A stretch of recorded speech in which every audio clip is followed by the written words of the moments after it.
Komandan Korem bersama jajaran pemerintah Kabupaten Lahat meninjau progres pembukaan jalan dalam program TMMD ke-128, Kodim 0405 Lahat di Desa Lubuk Tampang, Kecamatan Kikim Timur, Kabupaten Lahat. Peninjauan ini turut dihadiri Kepala Dinas PUPR Kabupaten Lahat sebagai bentuk dukungan pembangunan infrastruktur pedesaan.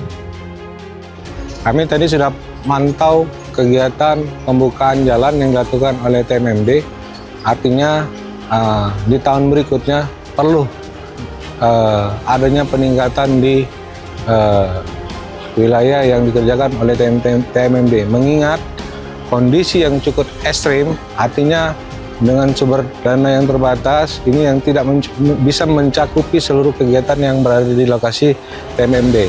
Mudah-mudahan ke depan bisa gabung lagi bersama TMMD terkait dengan peningkatan jalan. Melalui TMMD ke-128, Kodim 0405 Lahat, pembangunan jalan ini diharapkan memberikan manfaat berkelanjutan bagi masyarakat.